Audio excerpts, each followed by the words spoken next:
반갑습니다. 집이 좋은 집돌이입니다. 누구나 한 번쯤 자기 집을 짓고 살고 싶은 상상을 합니다. 하지만 막상 실행으로 옮기려면 현실적인 어려움이 너무 크죠. 건축에 대해서 유튜브를 보고 책을 보고 열심히 공부를 한다 하더라도 비용과 인력, 시간 등 고려해야 될 사항들이 너무 많기 때문입니다. 그 많은 단계 중에 가장 궁금해 하시는 것, 그게 바로 건축 비용일 텐데요. 건축 도중에 비용이 부족하다면 대략 난감하지 않을 수가 없습니다. 그래서 처음에 계획하실 때 이 비용적인 부분에서 철저하게 계획을 수립을 하셔야 되는데요. 우리가 흔히 말하는 평당 금액, 그런데 건축에서는 그런 평당 금액 이외에도 여러 가지 과정들 속에서 들어가는 비용들이 많습니다. 집돌이는 실제 건축을 경험하고 건축 중인 분들을 도와드리면서 알게 된 부분을 공유해드리기 위해서 지금 영상을 찍고 있는데요. 대부분의 경우 예상했던 건축 비용보다 추가로 들어가는 비용들이 더 많았습니다. 이런 추가 비용들까지 염두해서 계획을 세우기 위해서는 건축이 이루어지는 일반적인 과정들을 먼저 말씀드리고 그 과정 속에서 들어가는 비용들을 하나하나 말씀드려 보도록 하겠습니다. 우선 집을 짓기 위해서는 집을 지을 부지, 즉 땅이 있어야 됩니다. 땅은 어떤 위치에 있는지가 중요할 텐데 내가 이 전원생활을 하기 위한 목적을 먼저 정립을 하셔야 어떤 용도의 주택을 지을지가 나오게 됩니다. 주말주택이나 세컨하우스 용도의 주택이 필요하다면 지금 현재 사는 집과 1시간 이내의 거리가 가장 적당하겠죠.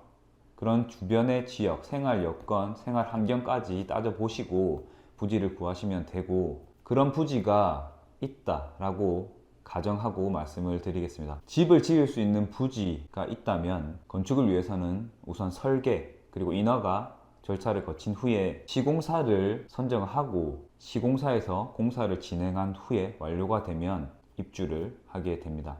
이렇게 큰 단계로 보면 간단하다고 생각할 수 있지만 집을 지을 수 있는 땅이 준비되면 건축설계사무소를 선정하고 건축설계 디자인 및 착공 인허가를 위한 절차를 진행을 하게 되는데요. 30평 기준으로 건축설계사무소는 보통 1000에서 2000만 원 정도, 허가를 위한 아주 기본 설계는 300에서 400 정도라고 합니다. 디자인 건축 같은 경우에는 3천만 원을 훨씬 넘어가는 경우도 있다고 합니다. 참고하시고요. 이때 부지가 집을 바로 지을 수 있는 대지가 아닐 경우에 전답 그리고 임야의 경우에는 전용을 받아야 되는데요. 이때는 토목 설계와 집을 지을 수 있는 부지를 정리하는 토목 공사까지 같이 들어가야 합니다. 앞서 말씀드린 건축 설계의 경우에는 1000에서 2000만 원, 많으면 3000, 그리고 아주 기본 설계는 300에서 400, 그리고 토목 설계는 300만 원부터 시작을 하게 됩니다. 그리고 토목 공사는 부지에 따라서 비용이 달라지기 때문에 그 부지에 방문을 해서 현장 미팅을 하면서 토목 공사비가 결정이 되겠죠. 현장을 방문할 때는 부지의 경계를 정확하게 측량하는 현황 측량이나 경계 측량을 실시하게 되는데, 공식적인 기관으로 국토정보공사에서 측량을 할 경우에는 70에서 150만 원 사이의 비용이 발생을 하게 됩니다. 건축 디자인 설계와 토목 설계, 그리고 측량, 착공을 위한 인허가가 진행되고 있고 부지를 정리하기 위한 토목 공사까지 지금 진행되었습니다. 이렇게 인허가가 완료되었다면 시공을 해줄 시공업체를 찾아야 하는데요. 직접 시공을 해도 되지만 저 같은 경우에는 믿을 만한 업체를 찾아서 시공을 맡기는 것도 좋다고 생각합니다. 집 한 채 지으면 10년 늙는다라는 말이 있는데요. 대부분 처음 시공을 하시기 때문에 그 과정 속에서 시행착오나 실수들이 많이 일어나게 됩니다. 그러면 원래 아끼려고 했던 시간적인 부분 그리고 금전적인 부분 손해가 당연히 발생을 하게 되는 거고, 무엇보다 큰 것은 그 과정 속에서 스트레스를 엄청 많이 받으신다는 거예요. 그러면 즐겁게 계획하고 준비해야 되는 전원생활 중에 한 부분을 괴로움으로 시작하기 때문에 이미 전원생활을 시작하기도 전에 지쳐버린다는 거죠. 그래서 믿을 만한 업체가 있다면 그 업체와 조율을 한 다음에 진행하시는 것을 추천드리고, 그것이 아닐 경우에는 단계의 믿을 만한 업체를 찾아서 의뢰를 해보는 것도 좋은 방법이라고 생각을 합니다. 이때 주의할 점은 저렴한 가격보다 합리적인 가격을 제시하는 곳에 의뢰를 해야 된다는 건데요. 세상에는 저렴하고 좋은 것은 없기 때문입니다. 자, 보통의 시공업체 같은 경우에는 기본 금액이라는 걸 말을 해줄 거예요. 경량 철골 구조나 경량 목 구조, 그리고 철근 콘크리트 구조가 있는데 주택이 지어지는 위치나 환경에 따라서 그 구조를 선택하시면 됩니다. 예산도 있고요. 전원주택 같은 경우에는 경량 목 구조의 주택을 많이 짓기 때문에 경량 목 구조는 700에서 800 정도 예산을 잡고 계산을 하시면 되는데, 업체에서 제시해주는 기본 가격에 지붕 옵션, 마감재 옵션 이런 걸 선택하면 평당 최소 50에서 100만 원은 올라가기 때문에 그 금액을 평균으로 잡고 말씀드린 금액입니다. 자, 어떤 구조를 선택해서 집을 지을 건지는 시공업체와 여러 가지 정보를 가지고 선택을 하시면 되고, 자, 시공업체를 선택하기 위해서 최소한의 검증 포인트가 있습니다. 시공사의 업력, 그리고 시공 사례, 하도급 없이 직영공사가 가능한지, 그리고 시공한 건축주와는 관계가 좋은지를 살펴보셔야 됩니다.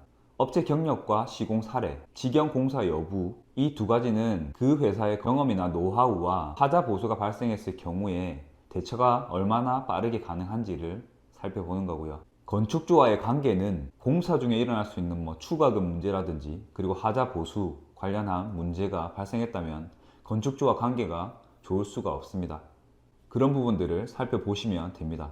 건축 계약 후 일어날지 모르는 시행착오를 최대한 줄일 수 있는 최소한의 검증 절차니까 꼼꼼하게 살펴보시면 좋을 것 같습니다. 자, 시공사를 선정하셨으면 착공계 신청이 완료된 후에 공사가 들어가게 되는데요. 시공 시 의뢰한 주택의 구조에 따라서 기초공사, 그리고 골조공사, 내부 인테리어 마감까지 공정이 진행됩니다. 공사가 마무리되면 사용 승인이 되고 이때 등기 신청을 하시면 됩니다. 등기 신청 같은 경우에는 직접 하셔도 되고 법무사를 통해서 대행으로 하셔도 됩니다. 그리고 아셔야 되는 게, 대부분 시공사의 공사에는 별도 공사가 따로 있습니다. 가구, 붙박이장, 신발장, 싱크대 같은 경우, 그리고 정화조 공사, 그리고 전기, 수도, 인입 공사, 조경, 담장, 대무는 별도 공사로 들어갑니다. 가구는 보통 1000만 원 내외로 들어가고요. 정화조는 400에서 700만 원, 임시전기는 130만 원 정도, 수도는 마을 상수도 수도를 이용할 수도 있고 이때는 마을 발전기금을 내는 거고, 그게 없다면 지하수를 파야 되는데 지하수에 같은 경우에는 식수로 활용할 수 있는 대공 같은 경우에는 700에서 800만 원 정도의 비용이 들어가게 됩니다. 조경, 담장, 대무는 기본 1000만 원에서 시작해서 어떻게 조성을 하느냐에 따라서 비용은 추가가 되거나 조금 줄어들 수가 있겠죠. 자, 모든 이런 과정을 마치고 입주를 하면 전원생활이 시작하게 됩니다. 복잡한 것 같지만 건축 설계, 토목 설계, 그리고 토목 공사, 그리고 인허가 과정을 거쳐서 공사를 들어가게 되고, 공사가 완료되면 사용 승인을 하고 등기를 신청한 후에 입주를 하면 이제 되는 경우죠. 여기서 비용은 각각 다 따로 발생하기 때문에 흔히 말씀하시는 평당 건축비보다 다른 부대 비용들이 발생을 하게 됩니다. 이런 비용까지 생각을 하셔야 되기 때문에 처음 예산 수립이 중요하다는 거죠. 이런 걸 알고 계획을 세우셔야 나중에 건축을 하시면서 추가로 들어가는 비용에 대해서 당황하지 않을 수가 있습니다. 30평 기준으로 말씀드리면 경량 목구조 같은 경우에는 700만 원으로 치면 2억 1000만 원, 그리고 나머지 건축 설계 1000에서 2000만 원, 토목 설계 300만 원부터, 그리고 토목 공사는 일단 별도 공사로 제외하고요. 인허가 비용 들어가고죠. 정화조, 전기, 수도, 인입, 조경, 담장, 대문의 비용까지 다 더해지면 평당 금액에서 최소 3000에서 5000은 더 들어가게 되는 거죠. 제가 지금 말씀드리는 금액은 여러 업체의 복수 견적을 내어보고 평균적인 금액을 말씀드리는 것이기 때문에 건축을 계획하시는 분들은 이 평균 금액을 아시고 그 해당 지역 업체에 다시 문의를 해보시거나 또 믿고 맡길 수 있는 시공사에 상담을 받아 보신 후에 결정을 하시는 것을 추천드립니다. 전원주택을 계획하지만 막상 건축을 하려니 막막하시거나 답답하신 분들은 이메일로 연락을 주시면 순차적으로 답변을 드릴 수 있도록 하겠습니다. 저도 배워가는 과정이기 때문에 편하게 연락 주셔도 되고, 집 한 채 짓는 게 얼마나 힘든 건지 알고 있기 때문에 저도 힘을 보태 드리도록 하겠습니다. 그리고 전국의 시공업체 중에서 저렴한 가격 말고 합리적인 가격을 제시해 줄 수 있고 시공 능력이 좋다, 그리고 하자 보수도 확실하다 하시는 업체들은 언제든 저에게 연락 주시기 바랍니다. 시공 과정과 시공 사례들을 소개해 드리고 업체들을 적극적으로 추천드리도록 하겠습니다. 이상 지금까지 건축 과정과 그 과정 속에 들어가는 총 비용에 대해서 알려드린 집이 좋은 집돌이였습니다. 감사합니다.